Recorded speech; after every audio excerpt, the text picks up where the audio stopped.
Champions লিগের match Manchester সিটির বিপক্ষে, বাট আমার মধ্যে কোনো এক্সাইটমেন্ট নাই, কারণ আমাদের কোচ জাভি আলোনজোর কোনো ট্যাকটিক্সই কাজে লাগতেছে না। রিয়াল মাদ্রিদের ডাগ আউটে এখন কার্লো অ্যানচেলত্তি নাই যে আমরা আগের মতো ফাটায় ফেলবো। ইতিহাদ হোক আর বার্নাবাউ হোক, ম্যানচেস্টার সিটিকে আমরা একদম বার্নিশ করে দেব। আমরা 90 মিনিট পর কামব্যাক দেব। ওই সিচুয়েশনে রিয়াল মাদ্রিদ রাইট নাও নাই। আমাদের ডিফেন্সিভ লাইনে রুডিগার, আসেনসিও, কারেরাস আর ফ্রান গার্সিয়া ছাড়া আর কোনো প্লেয়ার নাই। আমাদের সব প্লেয়ার ইনজুরিতে। সো বুঝতেই পারতেছেন জাভি আলোনজো কোন পরিস্থিতিতে ম্যানচেস্টার সিটিকে ফেস করতেছে। এরপর মিডে কামাভিঙ্গা নাই, দেন ফেদে ভালভার্দেও হয়তো থাকবে না, যেহেতু আমাদের পরিস্থিতি খারাপ, ডিফেন্সিভ লাইনে আমাদের প্লেয়ার নাই। হয়তো ফেদে ভালভার্দে রাইট ব্যাকে শিফট হইতে পারে। এরপর আমাদের অ্যাটাকিং লাইনে কিলিয়ান এমবাপ্পেও হয়তো অনিশ্চিত। আমরা যতটুকু জানতে পারছি কিলিয়ান এমবাপ্পে হয়তো ম্যানচেস্টার সিটির বিপক্ষে নাও থাকতে পারে। এখন জাভি আলোনজো পড়ছে, আই থিঙ্ক জাভি আলোনজো একটা প্রবলেম ফেস করতেছে বড় ধরনের, শুধুমাত্র স্টার্টিং 11 নিয়ে। স্টার্টিং 11-এ কারা থাকবে ওইটা নিয়ে হয়তো এখন পর্যন্ত উনি কনফিউজড। এখন আমার যেটা ধারণা, স্টার্টিং 11-এ কারা থাকতে পারে, জাভি আলোনজো কাদেরকে নিয়ে স্টার্ট করতে পারে। তবে আমার যেটা মনে হইতেছে উনি কি করতে পারে, উনি ফুল ব্যাকে ফেদে ভালভার্দে, লেফট ব্যাকে কারেরাস, সেন্টার ব্যাকে রাউল আসেনসিও অ্যান্ড রুডিগারকে হয়তো স্টার্ট করাইতে পারে। কারণ হালান্ডকে আটকাইতে হলে আপনার অবশ্যই রুডিগারের প্রয়োজন আছে। এরপর মিডে ডাবল পিভটে এখানে কামাভিঙ্গা থাকলে সব থেকে বেস্ট হইতো। এখন কামাভিঙ্গা অনিশ্চিত বলতে অনেকটাই নিশ্চিত কামাভিঙ্গা থাকতেছে না। সো এখানে চুয়ামিনির সাথে হয়তো ড্যানি সাভেস আসতে পারে। এরপর এদের সাথে জুড বেলিংহাম। অ্যাটাকিং লাইনে যদি কিলিয়ান এমবাপ্পে না থাকে তাহলে এখানে বড় ধরনের পরিবর্তন হয়তো আমরা দেখতে পাবো। হয়তো রদ্রিগোর স্টার্ট করার সম্ভাবনা অনেক বেশি। আবার এমনটাও হইতে পারে ব্রাহিম ডিয়াজকে স্টার্ট করাইতেছে, অথবা মাস্তানতাউনও আছে। এখন ভিনিসিয়াস জুনিয়র থাকতেছে এটা শিওর। কিলিয়ান এমবাপ্পেরটা এখন পর্যন্ত শিওর না। বাট রাইট উইঙ্গের কথা যদি আমরা চিন্তা করি তাহলে হয়তো মাস্তানতাউনো অথবা ব্রাহিম ডিয়াজ যে কোনো একজন আসতে পারে। তবে এখানে আমি একটু পরিবর্তন চাইবো বলতে, যদি কিলিয়ান এমবাপ্পে না থাকে, কিলিয়ান এমবাপ্পেকে যদি না খেলায়, তাহলে এখানে আমাদের একজন স্ট্রাইকার প্রয়োজন, একজন নাম্বার 9 ইউজ করাইতে পারে। জাভি আলোনজো যদি চায় লেফট উইঙ্গে ভিনিসিয়াস জুনিয়রকে রেখে রাইট উইঙ্গে রদ্রিগো অথবা ব্রাহিম ডিয়াজকে রেখে সেন্টার ফরওয়ার্ডে গঞ্জালো গার্সিয়াকে ইউজ করতে পারে। এখন পেপ গার্দিওলা কি করবে? পেপ গার্দিওলা নর্মালি ওনার ফরমেশন নিয়ে চলে আসবে।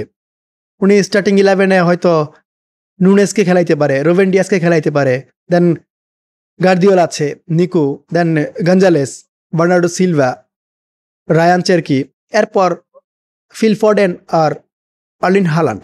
তবে এই যে ম্যানচেস্টার সিটি, এরা কিন্তু তেমন আহামরি পারফরমেন্স করতে পারতেছে না। এরা লাস্ট 3 ম্যাচ উইন হয়েছে। কাদের বিপক্ষে? লিডস, দেন ফুলহাম, এরপর সান্ডারল্যান্ড, এদের বিপক্ষে। বাট এর আগের যে 2টা ম্যাচ এরা নিউক্যাসলের সাথে হারছে। এরা চ্যাম্পিয়ন্স লিগের লাস্ট যে ম্যাচ ছিল লেভারকুজেনের সাথে, ওইটা তো এরা হারছে। সো বুঝতেই পারতেছেন পেপ গার্দিওলা একটা প্রেশার নিয়ে বার্নাবাউতে আসবে। এখন আমার যেটা মনে হইতেছে, জাভি আলোনজো যদি চায় ওনার ফুল ট্যাকটিক্স আমাদের প্লেয়ারদের সাথে অ্যাডজাস্ট করাইতে পারে, তাহলে সিটিকে হারানো আমাদের কাছে একদমই ইজি। তবে এর আগে জাভি আলোনজোর যে সিস্টেম ওইটাকে কাজে লাগাইতে হবে। এখন আমি যদি ম্যাচ নিয়ে একটু কথা বলি,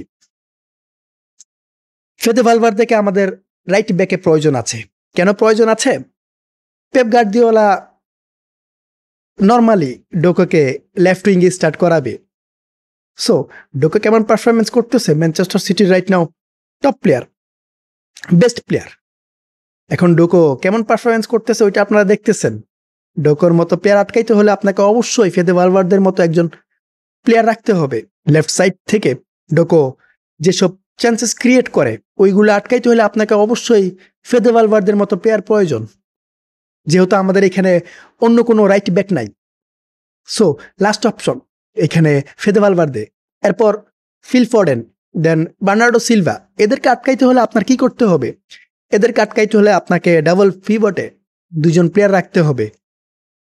এখানে যেহেতু কামাভিঙ্গা নাই, আপনি ড্যানি সাভয়েসকে রাখেন, তার সাথে চুয়ামেনি আছে। এদের কাজ কি থাকবে? এদের কাজ থাকবে মিড ব্লক করার। যদি আপনি মিড ব্লক করতে না পারেন তাহলে পেপ গার্দিওলা আপনাকে ছাড় দেবে না।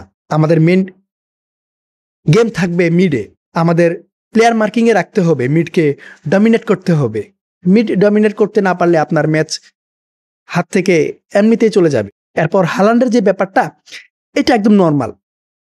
হালান্ডের জন্য রুডিগার পারফেক্ট। আমরা আগের ম্যানচেস্টার সিটির সাথে আমাদের যে ম্যাচগুলো ছিল, ওই ম্যাচগুলোতে রুডিগারের কাজ ছিল শুধুমাত্র হালান্ডকে পকেট করে রাখা। আপনি যদি হালান্ডকে অফ করতে চান, আপনি যদি হালান্ডকে স্টপ করতে চান, তাহলে আপনার অবশ্যই রুডিগারের প্রয়োজন আছে। আপনাকে ডিফেন্সিভ লাইনের যে 4জন, ওই 4জন থেকে একজন ডিফেন্ডার ছেড়ে দিতে হবে শুধুমাত্র হালান্ডের জন্য, হালান্ডকে মার্কিংয়ে রাখার জন্য। তবে মাদ্রিদের মিডকে সব থেকে বড় পরীক্ষা দিতে হবে।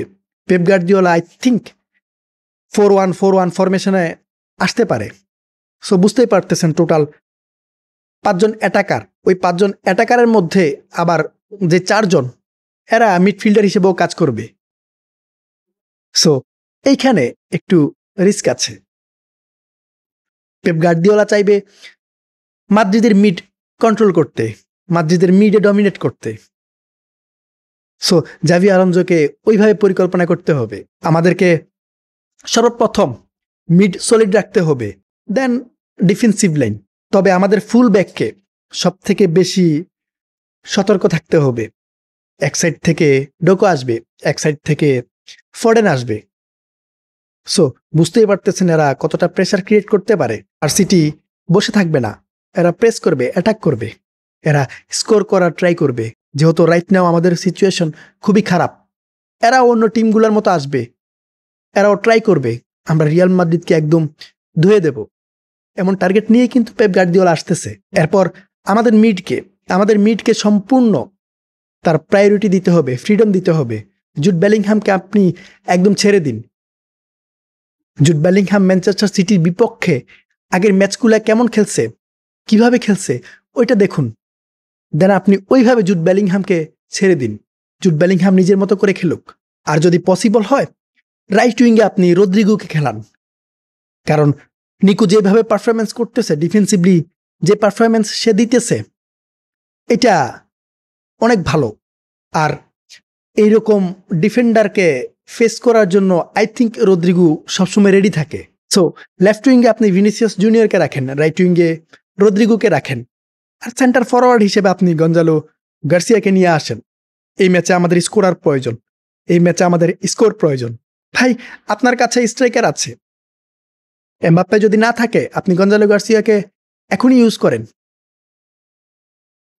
শুধুমাত্র গঞ্জালো গার্সিয়া না, আপনি চাইলে অ্যান্ড্রিককে ইউজ করাইতে পারেন। আপনাদের কাছে জোকস মনে হইতে পারে, বাট আমি সিরিয়াস। এইসব ম্যাচে আমাদের একজন সেন্টার ফরওয়ার্ড প্রয়োজন, একজন স্কোরার প্রয়োজন, যে বক্সে থাকবে, স্কোর করার ট্রাই করবে। ভাই, জাভি আলোনসো যদি ম্যানচেস্টার সিটিকে হারাইতে চায়, ওনাকে এমন কিছু সিদ্ধান্ত নিতে হবে, কিছু পজিশনে রিস্ক নিতে হবে, কিছু পজিশনে ফ্রিডম দিতে হবে। এরপরে মোস্ট ইম্পর্ট্যান্ট যে কথা, আর্দা গুলার এবং জুড বেলিংহাম, আপনি এখান থেকে এই 2জন থেকে যে কোনো একজনকে স্টার্ট করান।